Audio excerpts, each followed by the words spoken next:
And I'm going to start by introducing the House Coaching Institute and their representatives here, who are Kirsten, Cece, and Maria Paula.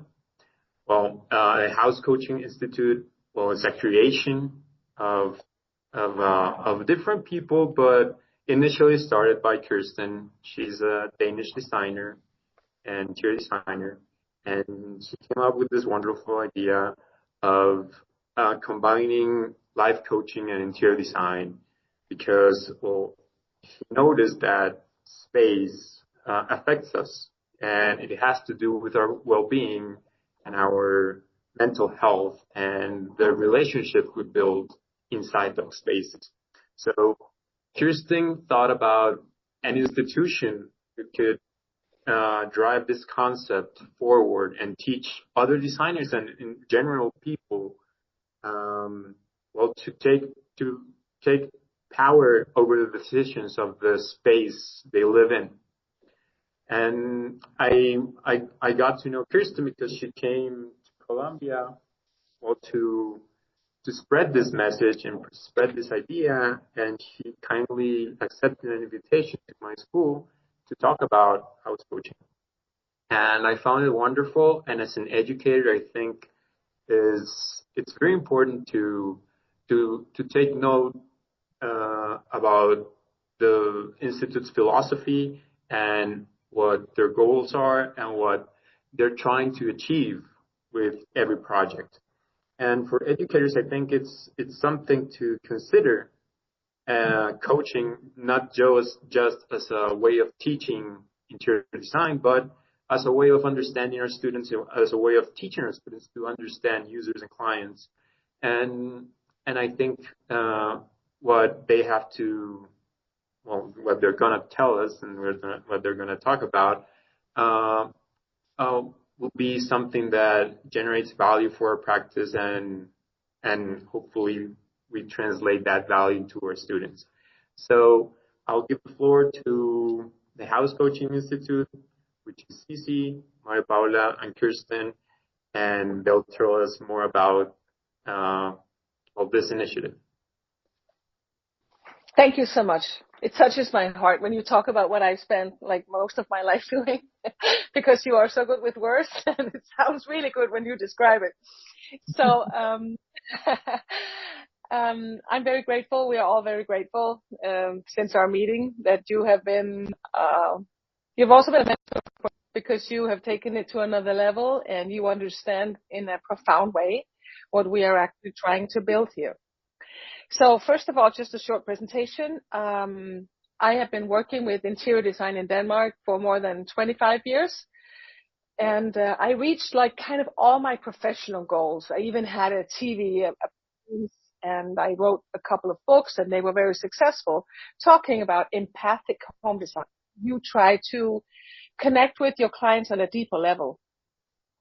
And I did that because I am a highly empathic person myself. And when I got a divorce and I had to move from the house that was so beautiful and so perfect in every way to a rented apartment that used to be a doctor's office, and my hands were tied and I couldn't really do anything because I didn't have money and my creativity was kind of very low, I started working on myself with some simple tools about coaching. And I started actually to study coaching with Martha Beck, Oprah Winfrey's life coach. And when I realized that I had my self-limiting thoughts that were hindering me from tapping into fearless creativity, I was always afraid of doing something wrong, or fear of regret, or whatever, like my professional life was at stake. When I realized that I could actually set myself free to use my innate creativity and have fun, and that money actually wasn't part of it, and that my ego was not that important, like who was I? It was more about my clients. I shifted focus. So when that came across and I found this word combining interior design and coaching, house coaching, I actually thought about a house coach, because that garment that you can wear in the morning, house coat, is so comforting, and it might have spills of eggs on your sleeves, but it's not perfect. And what I was trying was to implement imperfectly perfect, within interior design. And that is a really rare thing, and was at that time. We're talking like 15 years ago. Everything had to look perfect. You had to be perfect. And it was like working inside my clients' mental dungeons and prisons, and for sure my own. So when I had kind of invented house coaching, I was looking for a purpose. Why am I going to do this? And I thought my really deep wish is to make the world a better place for everybody to live and love and grow. And I deeply mean that. I would do that if I was working in a bakery. I would try to encourage somebody, or I would try to give them hope for the day, or I would try to be an expression of love. I just happen to be within the interior design business. So I kind of studied within my own life and added life coaching tools, and wrote a book in collaboration with a Danish brand called Bo Concept. Bo Concept had, at that time, 260 stores around the world, and the CEO of Bo Concept was listening to one of my talks, because business to business to end consumers, they have a problem with being both a consultant and a salesperson. It's clashes, which it doesn't have to. So I opened new doors, and when I traveled the world with my book for 2 years and talked about this, I met my team. I met interior designers and architects who were looking for purpose. They wanted more than just something for their own ego. They wanted more than fame. They wanted more. They wanted influence. They wanted to make a difference, like zeitgeist. Everybody had that feeling. And I remember people standing in line for 3 hours signing the book with tears in their eyes, just talking to me about the impact of what I had said, that you could improve a person's life quality. You can maybe even prevent a divorce, and you can help children nurture in their rooms in completely new ways. So that was really a revelation for me. And when I had started this out, and Cici and I decided we wanted to do an institute together, we met the rest of the team, and they became our first students. So we developed it together in Bogota and in Cici's house in Colombia in 2020, right when the lockdown happened with COVID, and where the whole world was kind of put into their homes. And we started coaching people who said, I feel trapped. I don't belong here. They had all these mental limiting thoughts that prevented them from doing anything creative. If you feel like you're trapped in an apartment, you won't paint, you will not buy flowers, you won't decorate, you won't do anything. You're trapped. And with simple coaching techniques, we could just untrap them into, I feel safe and I have my creativity and I want to nurture myself. I want to get to know myself through my space. And that kind of rolled as a snowball. And after COVID, we were becoming like everybody else, an online institute, teaching only online, but trying to connect with people on a much deeper way. We kind of hugged the screen. We were trying to feel the other person across the global, and it actually worked, to my own surprise, that we could really bond and connect because we were connected through the purpose. So the next slide, please. When we had this aha moment that coaching can change, I had several cases where people didn't want to decorate their home for, this case, she didn't want to decorate for 2 years, and we'll dive deeper into it later. But she didn't want to decorate, sleeping on the floor on a mattress. And she was an architect. She is an architect and now a house coach, because she hated a tree that was outside her window. And when I could shift the focus from hating to loving and appreciating, she started becoming creative. And when I shift the focus from interior design to the space and to the person, it all changed. Because now it's about the person, the person's values, like, who are you? She was painting free-handedly on the wall when her creativity opened up. What are your values? What is it that attracts you as a unique person? And how can you radiate that? How can you love yourself? How can you find your inner light and love and value? And how do you want to change the world as a person, as a designer, as an architect? And when Ala became a house coach, she added it onto her architectural studies. She found new ways of communicating with her clients. She shifted focus herself, and that helped her actually fall in love with her own work again, because it had been pointless, purposeless, and she was not sustaining people what she really felt the connection to. So the next slide, please. I was talking and talking, and I felt that nobody was listening to what I was saying because it was kind of new.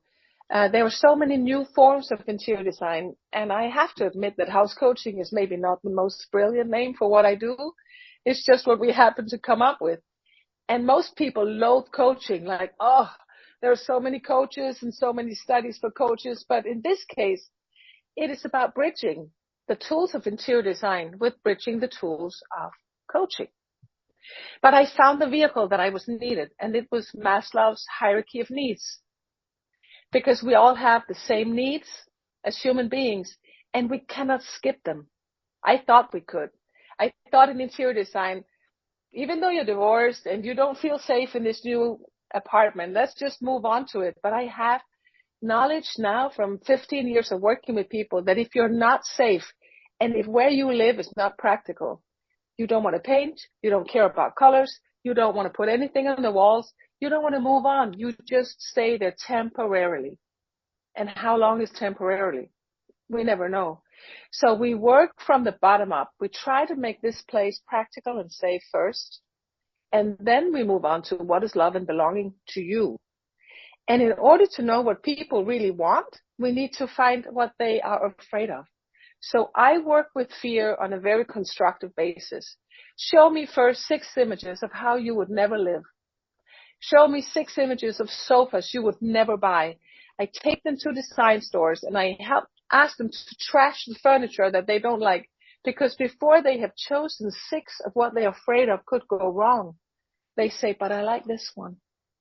Or they are able to find 6 images of what they really feel attracted to. I just know also from personal experience, when I ask my husband, what do you want for dinner? He can't answer. But if I ask him, what do you not want? Well, I don't like salmon, I don't like pasta, but I would like. And I use it with my grandson. What kind of ice cream would you not like to have? I don't like this and this, but I like this. I've used it with my clients for many years when they choose fabrics and colors. Show me 6 colors you would never use, and then all of a sudden they can find the color. It speeds up the process in amazing ways. So working with fear helps us come into what is love. And one of the researchers in shame and vulnerability is called Brené Brown, and she has written many books. One of it is Embrace Imperfection and Daring Greatly, and also Atlas of the Heart. And she describes emotions in a beautiful way. And she says about belonging, like not fitting into a home or fitting into a place. True belonging comes when you love a place and when you love what you're doing with the place. But in the absence of love and belonging, there will always be suffering. And I know the opposite is true, that in the presence of love and belonging, people don't suffer anymore. And I work with homeless, so this also works even in the smallest of places. When we work up to personal values, it's easy if you work with one person, but if you work with a couple, that's where we clash. I don't want that black leather sofa. I don't want that white linen sofa. I don't want this color. I don't want this. But we discovered couple therapy tools that also work with finding third alternatives. So we can use up to the top of the pyramid, which is integration, wholeness, self-realization.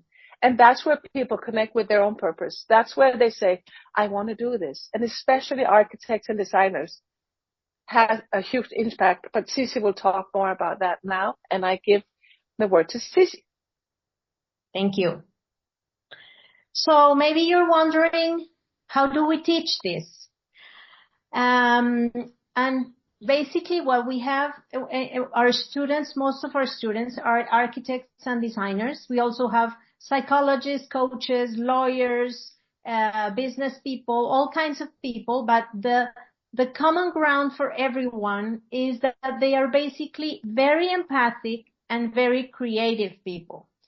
And that in this world is something that is not always easy to be. When you're empathic, I'm sure you have suffered a lot and you've had a lot of struggles. And also when you're creative and you're asked to be productive and efficient and earn lots of money, your creativity, I'm sure, has suffered from this. So this is the main profile of our students. And what we do is we have three stages on the training. At the beginning, what we do is do personal coaching. We have individual sessions with them. And the idea is to work on their self-confidence, their self-worth.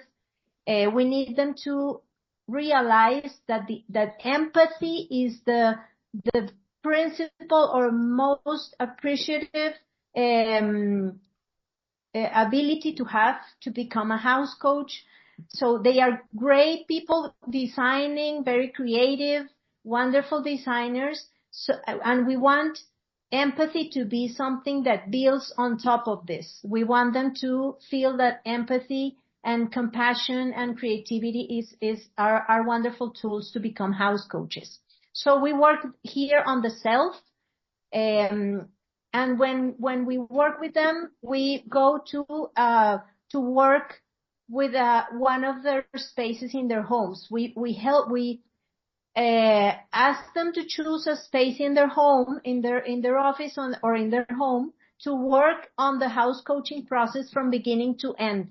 And what is very interesting to find out is that many of our students spend most of their time building and beautifying spaces for other people, but their own space doesn't feel good. It doesn't feel that they belong to it. It doesn't feel comfortable. It doesn't feel beautiful. So we first, as Kirsten says many times when we are training, it's very difficult to explain to someone what a strawberry tastes like. You have to taste it. So this is why we do the house coaching process with each and every student we have, so they can feel in their skin, in their heart, what a house coaching process is. And when they're done with this, they go on to choose 3 test clients, hopefully from different situations in life, where they can work with them and do the whole process and experience what is it to work with other people and have this impact on clients. So in the self-work, when we work with the self, with the students, basically what we do is work with their limiting thoughts, which are a lot. Designers have a lot of perfectionism, looking for validation, external validation, the need for recognition. They feel like they have to know better than everybody else. They have to be very effective and efficient and productive. And all this has a big impact on their creativity and their self-worth and their empathy. So we work on these limiting thoughts in order for them to recover their freedom for being creative, being compassionate, and have confidence in themselves. The second part of the self-work is we work on the purpose that is very individual for each person. And we do this through coaching as well, through a coaching session. And this is a lot to do with a Japanese practice that is called Ikigai, which is finding what is your strength, what are your abilities that you do well, that you are really talented in, what is it that is your passion that you love to do, and also how you want to impact the world and make money from it.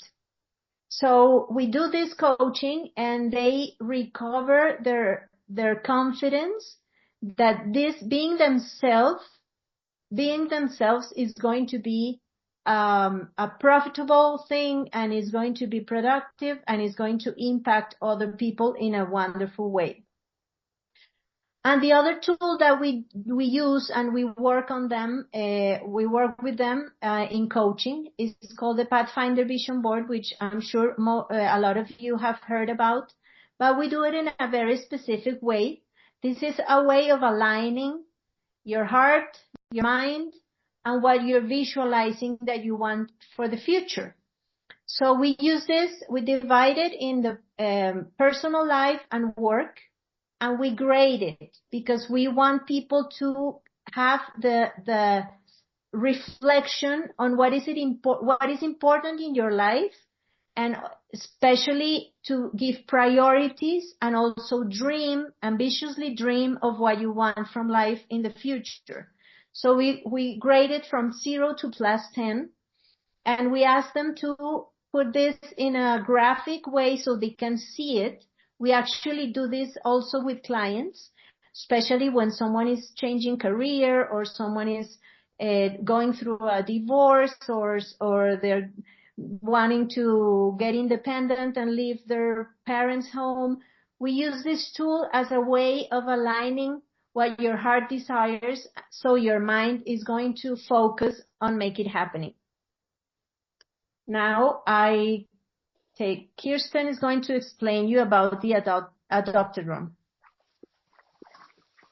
When I meet the students, Cici and Mapi, Maria Paula, have had them, or other mentors have had them before. So I am given their homework. I know what the room looks like before. I know the limiting thoughts, like what they've been coached into. And I know also the Pathfinder Vision Board, what they're dreaming of to actually obtain with this course. Like, where is becoming a house coach in the whole setup, and what are their priorities in life? And that means that I am really well prepared when I meet them. But that's the only thing that I'm prepared of, because the rest is a dance. So we have an exercise called the 4-wall exercise, where they can choose which wall they want to begin with. And then I have made a little sketch, so I am following them.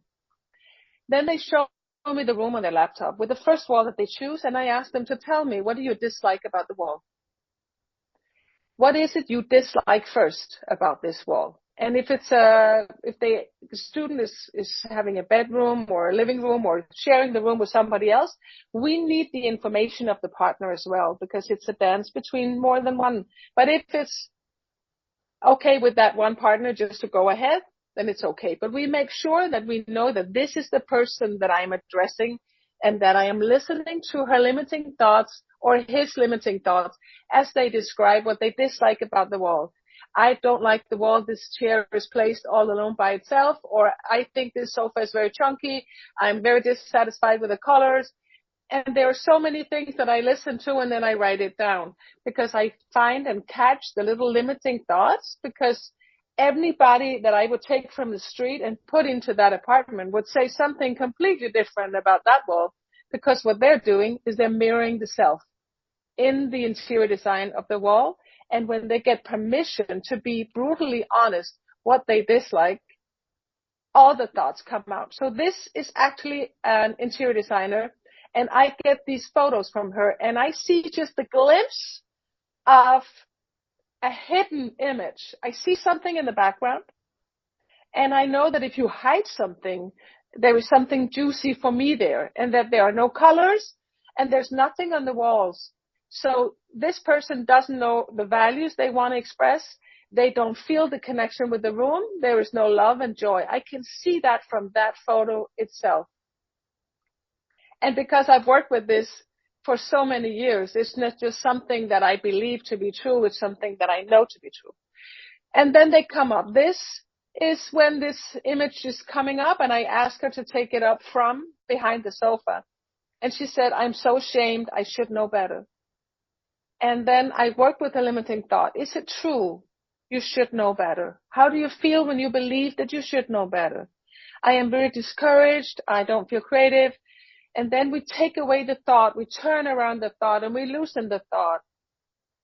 And then she talks about the things that she dislikes. And in this case, the painting is just black and white. It's from Bo Concept, from the time when Scandinavian was just gray, beige, black, white. I'm Scandinavian, and it's never actually been the case, but never mind. So she talks about that and the sofa. They want the sofa because her husband hates the sofa. And what is it about the sofa? Well, there's something she has in common with this image that I keep digging into. How would you feel if you were that black and white and gray painting just put behind a sofa or behind a piece of furniture? How would you feel? Try to become that. And then she says, if I were that, I would feel not appreciated. I would be very sad. And then I say, so where in your life do you feel sad and unappreciated? What is it you're mirroring? And she starts crying.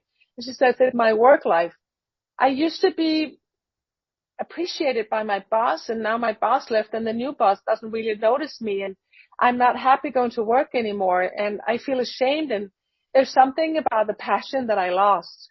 And that's how I feel when I look at that poster. And my husband, he hates the sofa because it reminds him of the business that is not appreciating me. So once we coach them into understanding that they are in charge of their own appreciation, they don't need it from the outside, and that they need to find their values together, they don't need a new sofa. They don't need to buy new art. She goes to the basement and finds whatever color she has, and she paints that poster herself. And he works with his favorite colors. And we create balance in the room so that it's not only Beau Concept furniture, but it's also his furniture. And that they keep telling their love story, 40% his, 40 hers, and 20 together, which is one of the tools that you can see now. Now there is life, and there's something on the walls they agreed on. All his music and photograph stuff is on the green corner, which is his, and you can just in the background spot a poster, which she painted herself. An interior designer would be absolutely clueless coming to this apartment and trying to help this couple. But a house coach moves with the four walls and listens to the limiting thoughts and coaches that turnaround into creative freedom. And that's where you can make purchase decision or not if you don't have to. And that's one of my main purposes in the world, to stop endless consumerism, because we don't need more sofas. We don't need so much furniture, and we can maybe paint whatever we have or mix colors from the leftovers in the basement. We need to stop just purchasing and use what we have and find our own creativity again. So the next case, that I meet her in all these boxes, and she sits on the floor and she is crying, and she said, I feel ashamed. I feel ashamed of my room. I should know better. She's an architect, but she's also a lawyer. She did go into law school. So I said, how would you feel if you were these boxes? Try to open one of the boxes. How would you feel? I feel heavy, she says. I feel so heavy. I'm one of the boxes. All that is in here, I feel that I wasted so much money, so many years of my life. And then I said, how do you feel when you believe the thought, I have wasted my life and money and time? She said, I feel heavy like the boxes. So I removed that thought from her online with a little gesture that I have, and we turn it around to something completely different. And now look what it's like. Now we find a new thought that is liberating and creative. Studying law gave me general knowledge. It has taught me how to study faster. It was an opportunity to gain experience in conducting a small business and gather some savings to start a new one. Not only that, but it gave her ideas, creative ideas she never had before. And outside the window was a huge building that she felt intimidated by. I found out that that was her grandfather, and there was a tiny little bonsai on her terrace. And she said, that's me. My growth is being stopped. So there's not only one limiting thought. There are so many things entangled, but it takes a 45-minute session when we do house coaching. And if you would implement some of these tools in your teaching, you would find so many fast speeds way for designers and architects to open up to creative, and fearless approach, and they would help their clients do the same. So it's actually a wonderful way of seeing people become creative and trust in their own creativity. Because in this world of Pinterest and Instagram, where everything has to look perfect, we have had a hard time showing in images what is it that we do. So we have to show the before with the limiting thought and the after with the revelation. But there's a whole process between that. And it takes usually around 45 minutes to take a person crumbling in a very disordered space to opening up to fearless creativity, and then just go ahead and with such an enthusiasm. And we all get goosebumps in the team when we see that happen. And this is our purpose and what we live for. So I'm passing on to Maria Paula.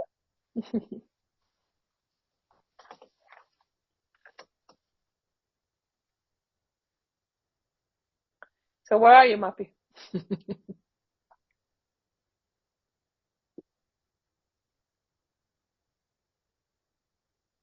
Hey, Daniel. Do you hear me? Yeah. Yes, now Hola. we hear you. Hola. Cecita, can you put one before this one? Oh, yes. That one. So thank you, Kirsten, for explaining what goes on with the adopted room. And I want to explain to you a little bit of my perspective in these years being a mentor for our students in the institute, and how that mentoring process helps them with what they need to learn to become these empathic, compassionate people that Kirsten and Cici are talking about. So once they have finished this part that is very transformative for them, it's like really they go through this transformation process in their own space. It's time to what they felt in their own skin, to be able to see that with other people.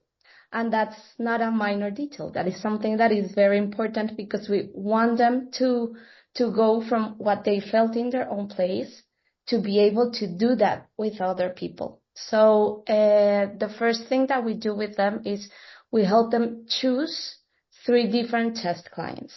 And this is a very important part, because we encourage them to find different kinds of clients. And I'm going to explain to you what kinds of clients mean to us. So we want them to find, for example, single people or couples or families or teenagers, like people in different situations in their lives, but also that are going through different life stages, through different things, through different changes.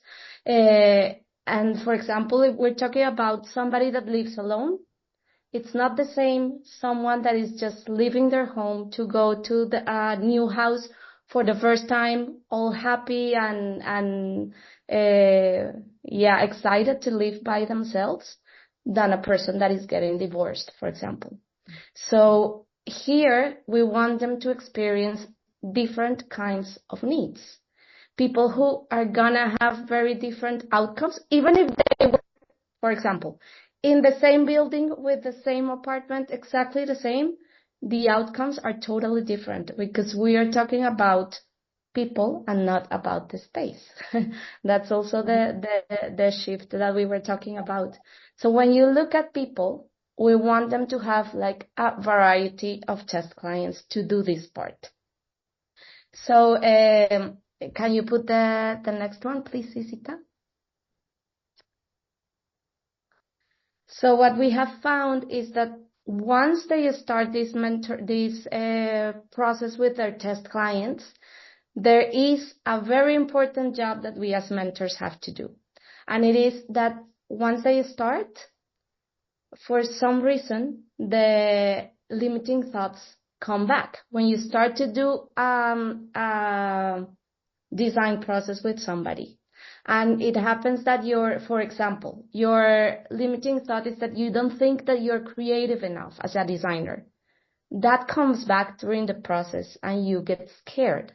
And that happens because those limiting thoughts are what our brain is used to think. So they go to that. And we want to, as mentors, to take these limiting thoughts that will become evident during the client's process, because they will disconnect from the client and they will get scared.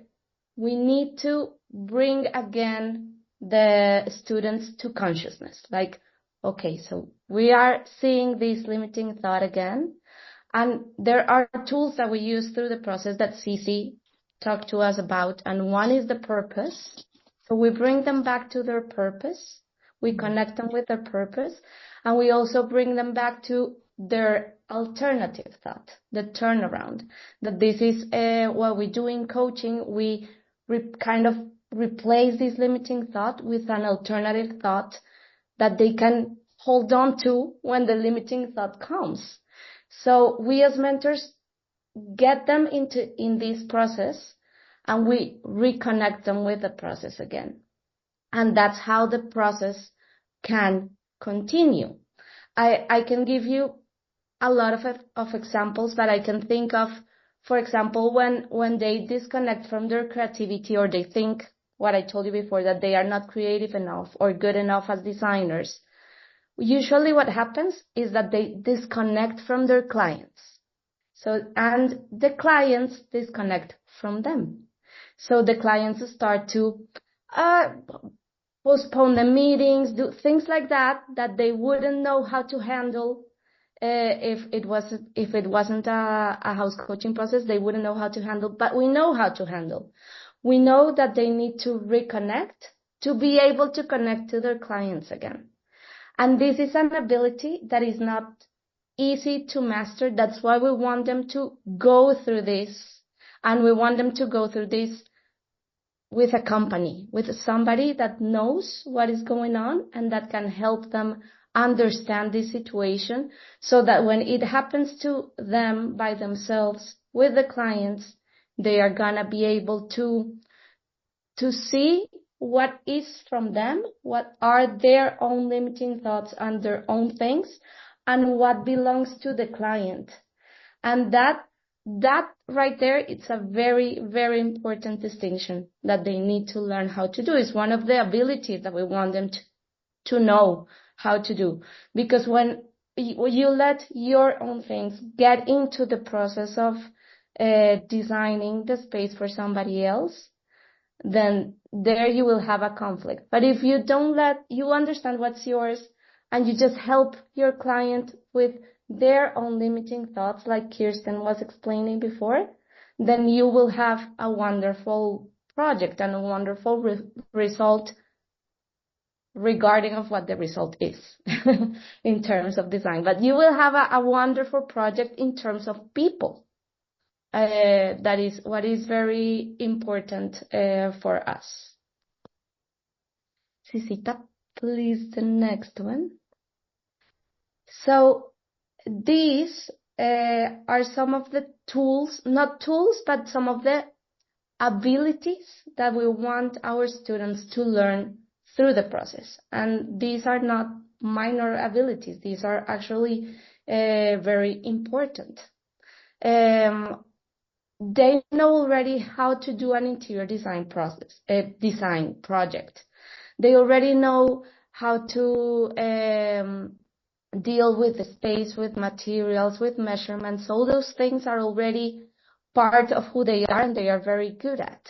But we want them to be good with people and to be able to change the focus to people. And that means a lot of things. That means that while they are doing the process, the test clients have limiting thoughts. They have those during the process.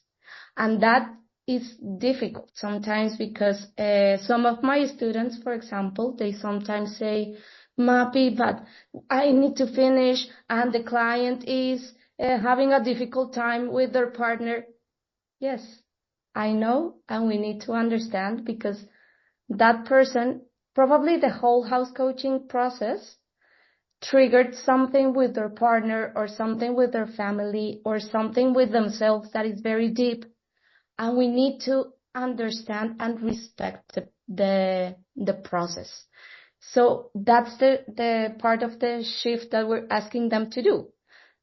The important part here is the client and their process, and that they are taken care of by us, and not that we're rushing them, that they need to finish the process and they need to do this and that. That's not how we work, and that's the other way around. That's how we take care of people. The other that is actually linked to this first one. It's that the whole process and the whole design is about the other person. So that means that the design project is not mine as a designer, it's from them, and it has to be that it fulfills all their needs, functional, aesthetical, emotional, and not mine as a designer.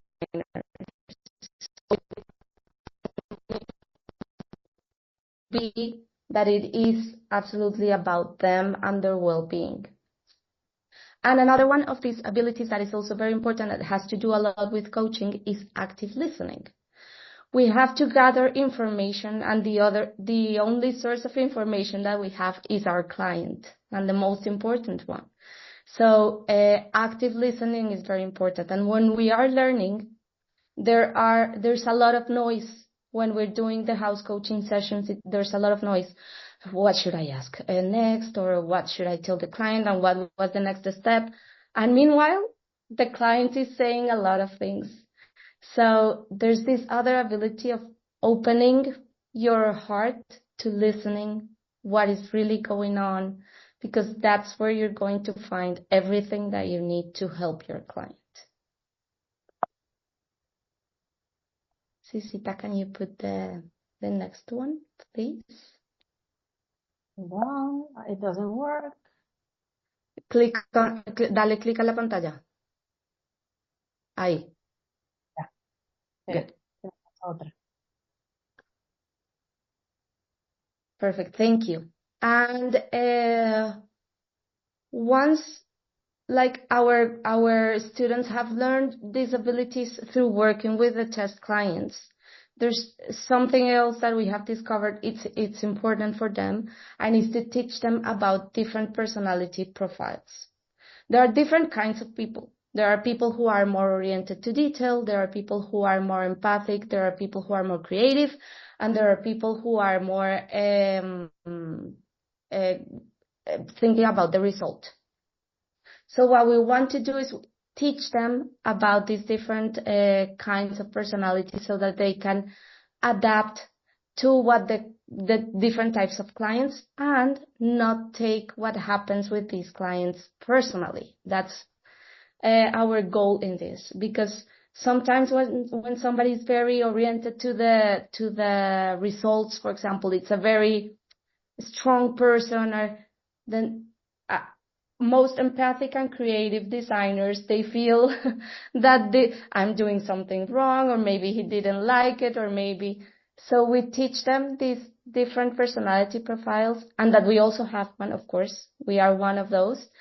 So we teach them this so that they can understand how to present to the clients, how to sell their projects to their clients. Like, this is very important to communicate your ideas and what you're thinking. That is super valuable to the person that you have in front of you.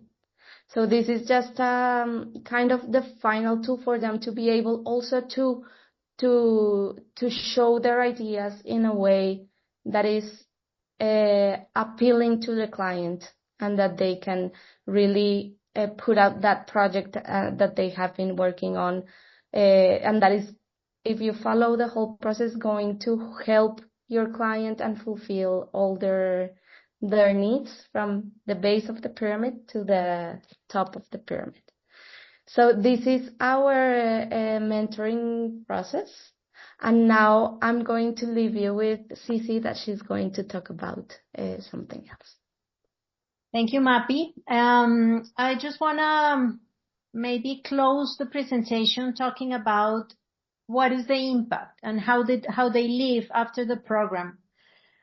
Usually they come to us looking for purpose, because they have been working with a lot of clients and they have spent a lot of time decorating spaces and designing and working with trends and materials, and now they want to work with people. But sometimes, sadly, a lot of designers and architects, when they want purpose, they leave their profession because they feel like they cannot have a purpose, what they think is purpose, doing what they do. So what we give them is a purpose doing what they do. They can still be architects, they can still be designers, and they can fulfill their purpose focusing on people and having a huge impact on the people that are inhabiting the spaces that they are working on. That's basically the impact that they have after the program. And just wanted to leave you with what we can offer as an institute for your institutions. If you're interested in any of this that we have talked about, we can offer you a free masterclass for your students. That would be something that we would talk about what house coaching can do for your client as an interior designer or as an architect. And how is it different from interior design as you know it? And also we can implement some of the tools or some small program that can adjust to the way that you teach. We can also introduce house coaching in your programs that you already have.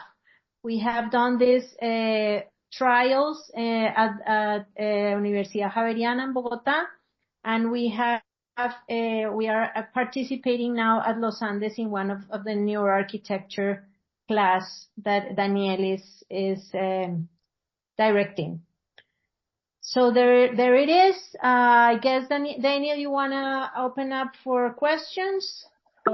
Yes, I just have one comment. If I can just add a comment? Yes. Yes. Actually, one of the reasons why we are here also is the last time I was in Colombia and I was doing a talk at Medellin. Architects approached me. It was about 60 architects that came up, and I had 2 of them coming up shaking with tears in their eyes, and they said, "Why are nobody teaching us this? Why don't we know this about people? Why are we not even talking about the people? Why are we not talking about how they act, how we interact, and why is it not the case?" And I said, well, I wish it would. I wish it would be the case that your beautiful teaching would implement some of this really vital tool to help them and help them help their clients better. And the other thing is that one of the architects came up and he said, "Why are you talking to 60 people? You should be talking to 6,000. And I said, help me.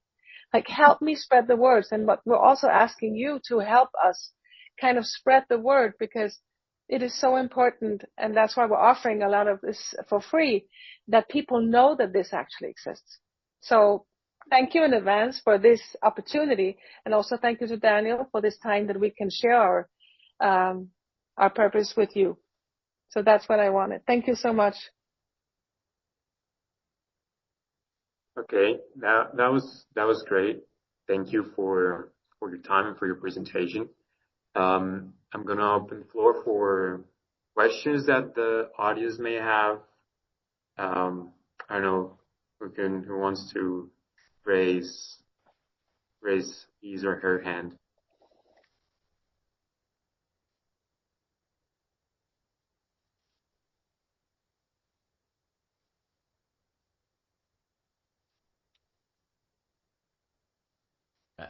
I just want to say I think it's a fascinating concept, an idea that is really seems really helpful. And I think if we were to do this into educational institutions towards the end of their programs, before they get out into the world, actually with the clients, that we could do something like this with the students and carry so that they can feel comfortable when they move out into the environment where they're actually designing spaces for other people. And I would really appreciate some, I don't know, you said the master class, and I really like that idea.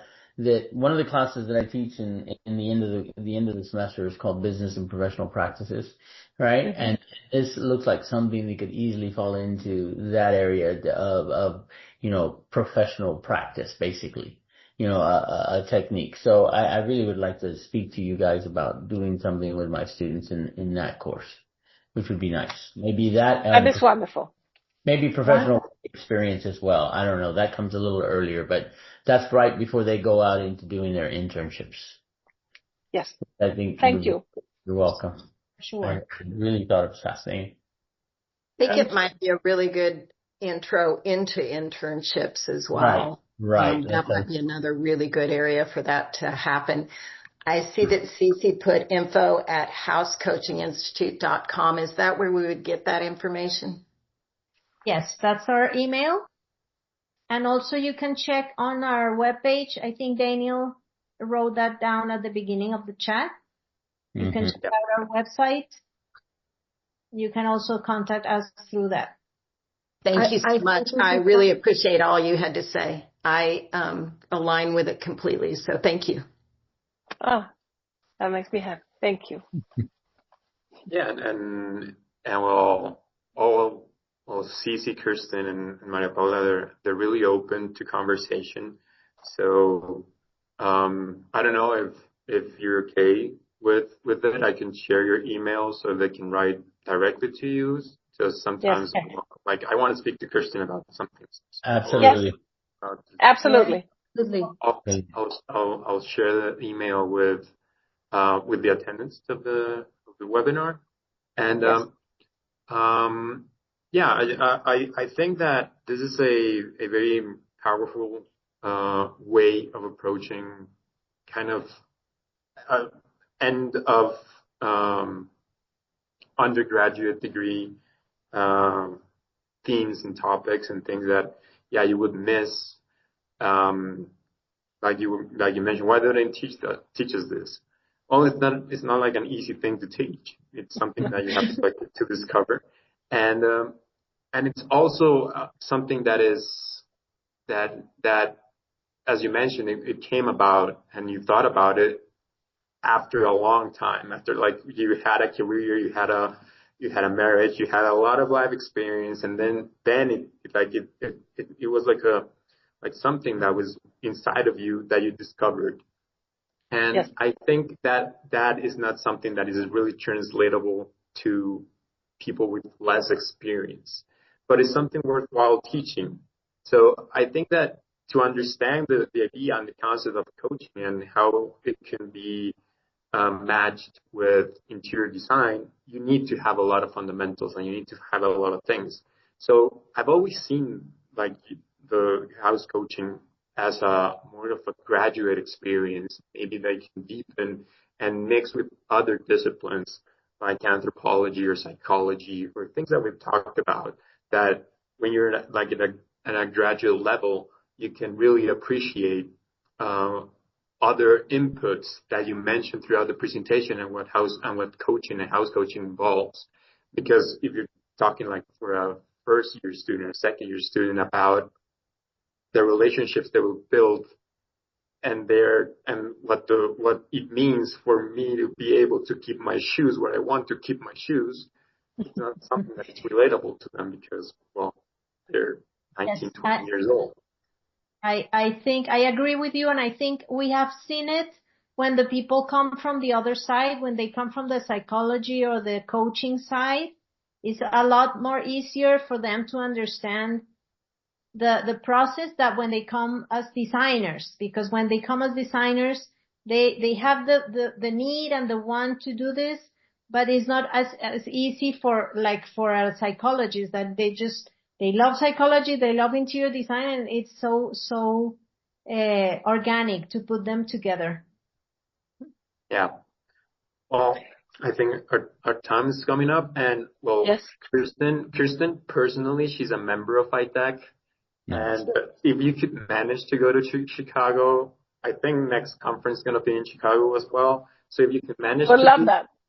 Now you can submit and maybe suggest to our directives that you be a speaker or something. I think would be interesting. Great. So you can meet everyone, which is a nice experience. And I tell you as a outside the U.S. member that they're all really nice people and they will value you.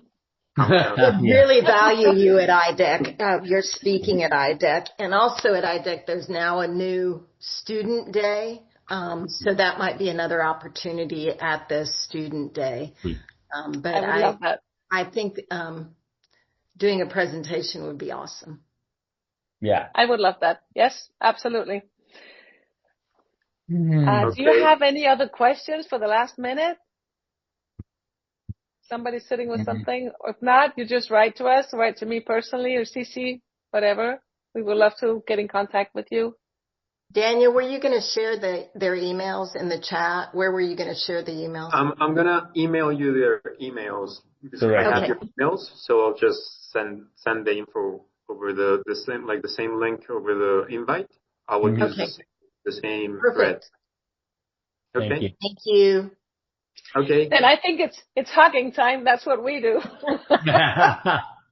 Nice.